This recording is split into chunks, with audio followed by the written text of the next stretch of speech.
In this section, you will hear two overseas students, Kate and Lukey, being interviewed by a university counsellor. First look at questions 1 to 5.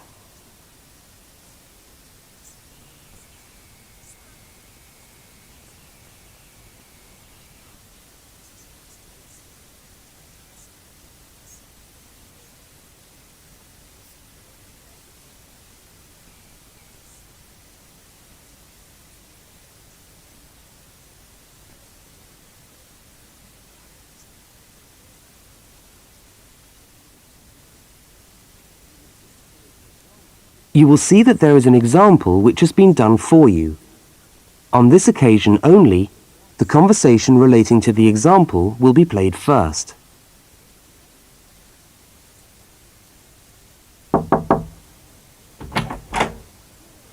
Hi there, Kate. Come on in. How are you today? Fine, thanks. Hi, Lukey. How's things? Okay. Well, as I explained on the phone, I'm a counsellor here at the Student Services section of the university. And I'm interviewing overseas students to help me draw up a guide for new students. So I'd be grateful if you could tell me a little about your time since you've been here in Cambridge. Right. Good idea. Now, Kate, let's start with you. Okay, this is your second semester, isn't it? Could you tell us something about your first impressions of the town when you arrived? Yeah. Well, first of all, I was struck by how quiet it is here in the evening. Kate's first impression of the town is that it is quiet in the evening. So, quiet is the answer. Now we shall begin. You should answer the questions as you listen, because you will not hear the recording a second time. Now listen to the first interview with Kate and complete the notes by filling in the numbered spaces 1 to 5.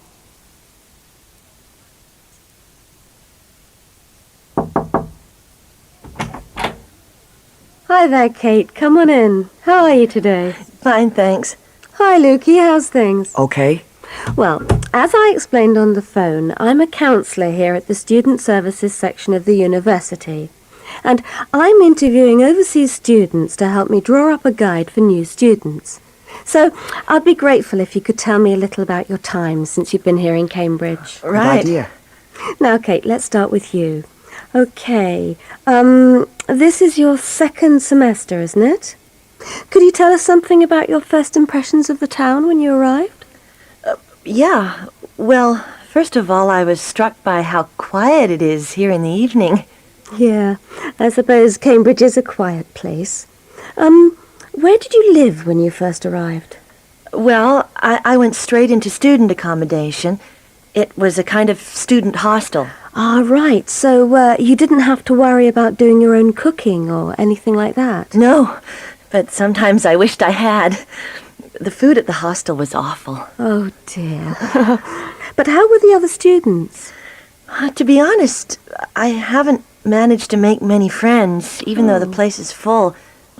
People seem to keep to themselves. They're not really very friendly. Oh, I'm sorry to hear that. Well, what about the actual course? You're studying, I'm doing a master's by coursework in environmental studies. Oh, right. And how are you finding that? Yeah, well, it's been pretty good, really.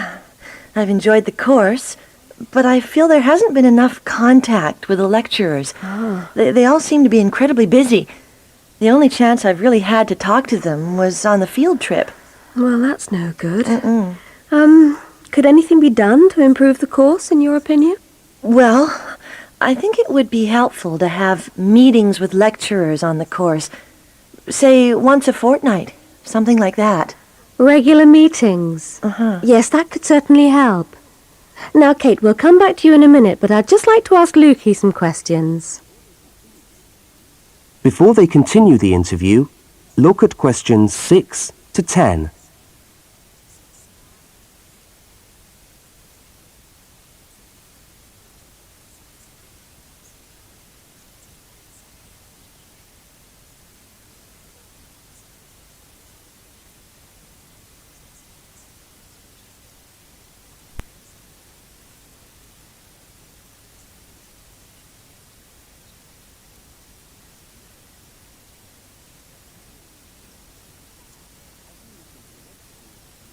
As you listen to the rest of the interview, complete the notes. Lukey, where are you from? I am from Indonesia. And how did you find Cambridge when you first arrived? Well, I like it here. I think the city is very beautiful. What about your accommodation? Was that okay? Yes, okay. At first, I stayed with a family for 3 months. They were very kind to me, but they had 3 young children and I found it difficult to study. Right, I see. So after 3 months, I moved out, and now I live with 2 other students in a student house. It's much cheaper and we like it there. Good. And what about your studies? What are you studying? I'm doing a Bachelor of Computing. Computing, I see.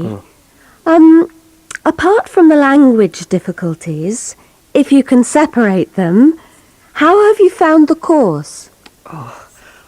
Okay, but... Yes, go on. Well, the main difficulty for me is getting time on the computers in the computer room. It's always busy and this makes it very hard to do my practical work. Yes, I'm sure it would. Can you reserve time in the computer room? No, you can't. But it would certainly help if we could reserve computer time. Yes, I'll look into that and see if something can't be done to improve things over there. Now, let's go back to Kate. That is the end of section 1. You now have half a minute to check your answers.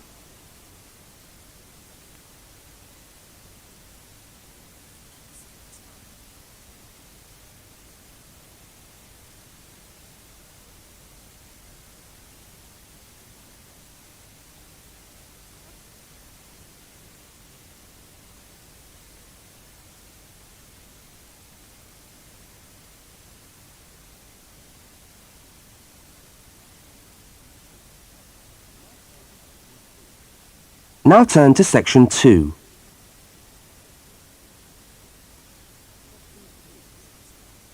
Section 2. You are going to hear a radio talk about buying a bicycle. First, you have some time to look at questions 11 to 20.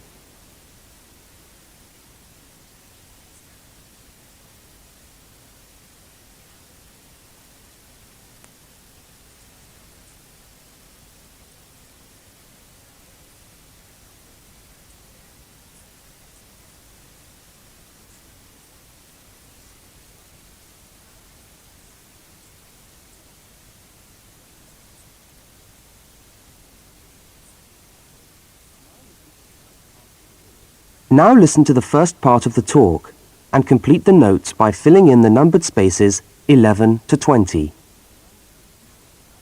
Well, last week we talked about buying camping equipment, and today I'd like to talk to you about buying a bicycle. A simple enough exercise, you might imagine, but there are lots of things to look out for to make sure you get the best deal for your money. Well, the range of bicycles is enormous. There are racing bikes, touring bikes, mountain bikes, or just plain ordinary bikes for riding round town. They vary enormously in 2 basic ways: price and quality. This means that the choice you make will probably be determined by the amount of money you want to pay, your own personal needs, what is actually available, or a compromise of all 3 things. However, in broad terms, you can spend anything from $50 to $2,000 on a bike, so you'll need to know what you're looking for. Single-speed cycles, that is bikes with no gears, are really only suited to short, casual rides. Their attraction is their simplicity and reliability. After years of neglect, they still manage to function, though not always too efficiently. If it's basic transport you're after, then you can't go wrong. 3-speed cycles, on the other hand, are all that is really necessary for most town riding, going to the shops and things like that. Like the single-speed bike, they're simple and reliable. If you are going to be going up and down lots of hills, then you'll probably want something more efficient. 5 and 10-speed bicycles are best suited to riding over long distances or hilly terrain and to serious touring. So if it's serious touring you're interested in, get a 5 or 10-speed bike. However, it's worth remembering that the difference in price between a 5 and 10-speed cycle is usually very little, and so it's well worth paying that little bit extra to get the 10-speed one. So I would tend to recommend the 10-speed bike as the price is similar. However, you'll be getting better quality components. Now the next thing we need to look at is size. Buying a cycle is like buying clothes. First of all, you find the right size and then you try it on to see if it fits. Contrary to what you might imagine, the size of the cycle is not determined by the size of the wheels, except in children's cycles, but by the size of the frame. So you'll need to measure the length of your legs and arms to get a frame that is the right size for you. Well, that's all from Helpful Hints for today. That is the end of section 2. You now have half a minute to check your answers.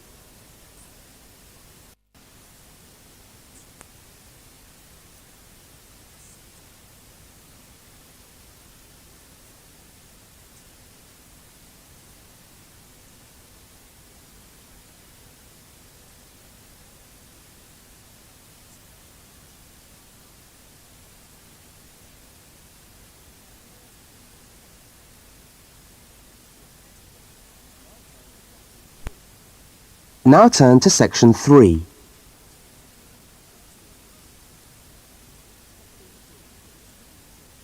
Section 3. In this section, you will hear a conversation between two students, Fiona and Martin, talking about a tutorial topic.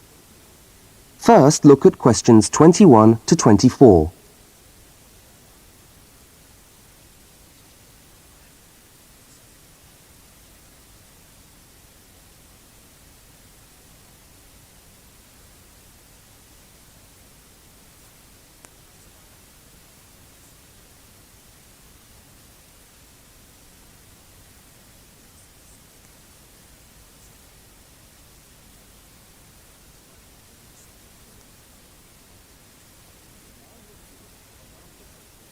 Now listen and answer questions 21 to 24.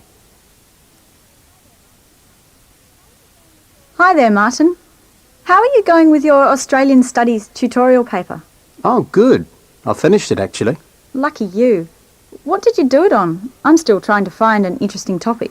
Well, after some consideration, I decided to look at the history of banana growing in Australia. Banana growing? Yeah, banana growing. Fascinating, I'm sure. Well, it's not as boring as you'd think. And I wanted to tie it into the work I've been doing on primary industries and the economy. Anyway, I bet there are a few things you didn't know about bananas. Such as? Such as the fact that bananas were among the first plants ever to be domesticated. Oh, really? Yeah, they're an extremely nourishing food. I suppose you're going to tell me the whole history of banana growing now, aren't you? Well, it'll be a good practice run for my tutorial next week. I'll do the same for you sometime. Okay, fire away. So where were these bananas first domesticated?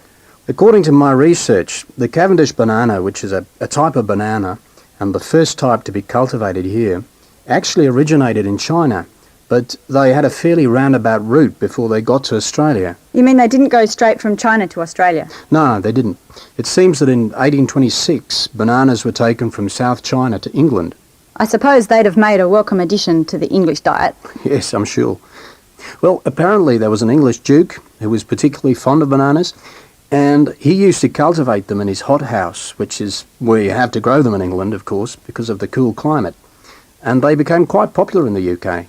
So he was the one responsible for cultivating the Cavendish banana, which was then introduced into Australia. I see, and we've been growing them ever since. Yeah. Now look at questions 25 to 32.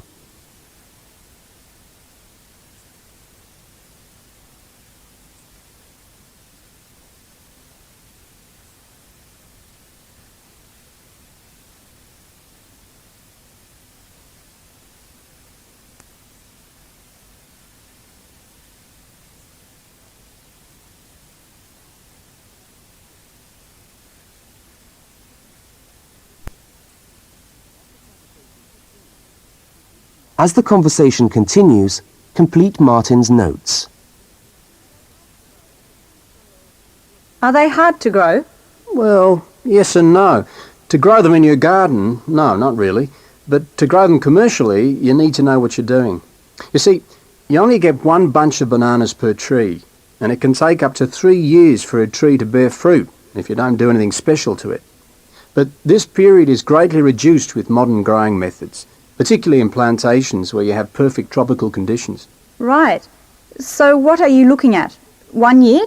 2 years? No, around 15 months in good conditions for a tree to produce a bunch of bananas. And once you've got your bunch, you cut the bunch and the plant down. So how do the trees reproduce then? Well, bananas are normally grown from suckers, which spring up around the parent plant, usually just above the plant. They tend to like to grow uphill, or at least that's the common wisdom.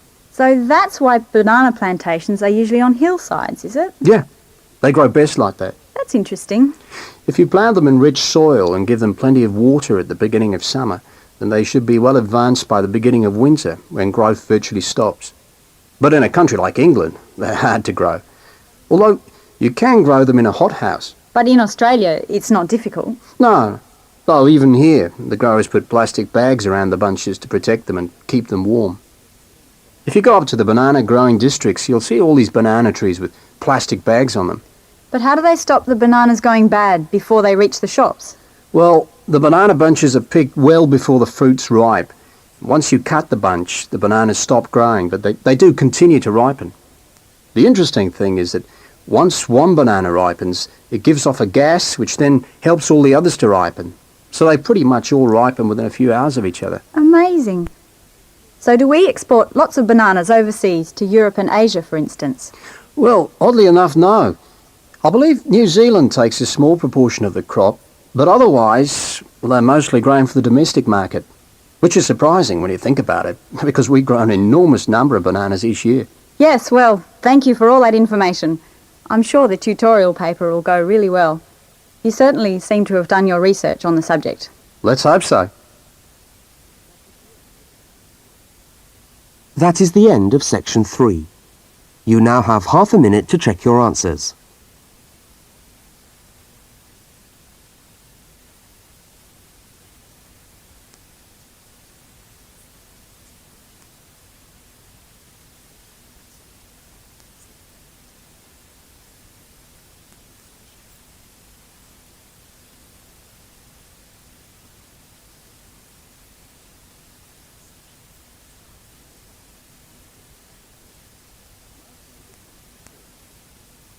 Now turn to section 4.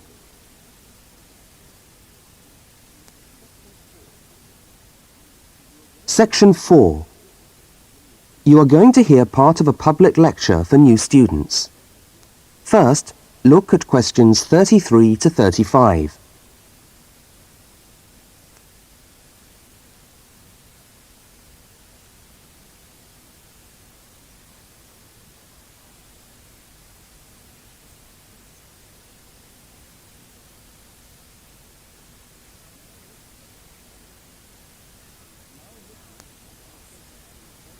Now listen and answer questions 33 to 35.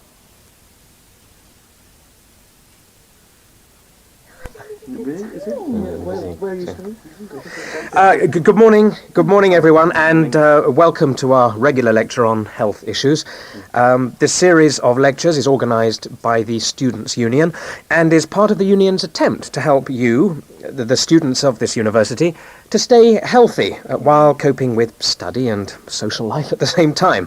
So, it's a great pleasure for me to welcome back Ms. Diane Greenbaum, who is a professional dietitian and who has been kind enough to give up her time in what I know is a very hectic schedule to come along and talk to us today. Thank you. Thank you very much, John.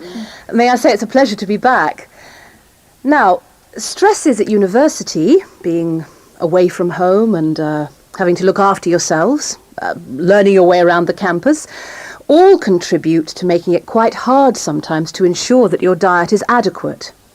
So, today, I'm going to talk about ways of making sure that you eat well, while at the same time staying within your budget.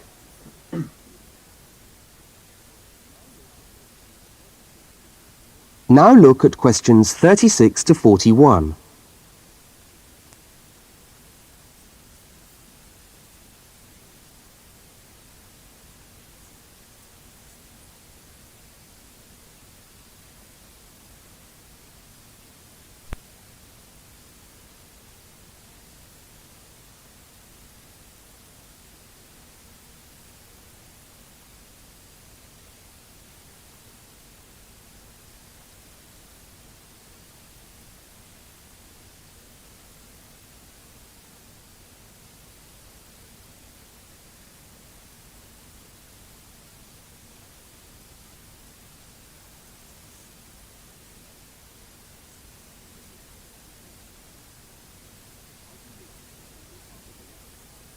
As you listen to the second part of the lecture, complete the notes and diagram in the spaces provided.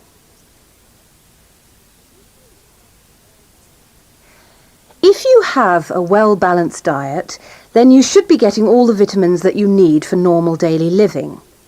However, sometimes we think we're eating the right foods, but the vitamins are escaping, perhaps as a result of cooking, and anyway, we're not getting the full benefit of them. Now, if you lack vitamins in any way, the solution isn't to rush off and take vitamin pills, though they can sometimes help.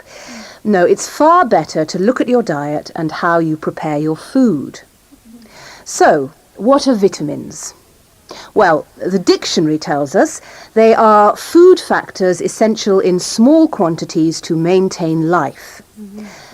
Now, there are fat-soluble vitamins which can be stored for quite some time by the body, and there are water-soluble vitamins which are removed more rapidly from the body. And so a regular daily intake of these ones is needed. Okay, so how can you ensure that your diet contains enough of the vitamins you need? Well, first of all, you may have to establish some new eating habits. No more chips at the uni canteen, I'm afraid. Now, firstly, you must eat a variety of foods. Then you need to ensure that you eat at least 4 servings of fruit and vegetables daily. Now, you'll need to shop 2 or 3 times a week to make sure that they're fresh, and store your vegetables in the fridge or in a cool, dark place. Now, let's just refresh our memories by looking at the healthy diet pyramid. Okay, can you all see that? Good. Well, now, as you see, we've got 3 levels to our pyramid. At the top, in the smallest area, are the things which we should really be trying to avoid as much as possible. Things like, yes, sugar, salt, butter, all that sort of thing. Next, on the middle of our pyramid, we find the things that we can eat in moderation. Not too much, though. And that's where we find milk, lean meat, fish, nuts, eggs. And then at the bottom of the pyramid are the things that you can eat lots of, because they're the things that are really good for you. And here we have bread, vegetables and fruit. So, don't lose sight of your healthy diet pyramid when you do your shopping.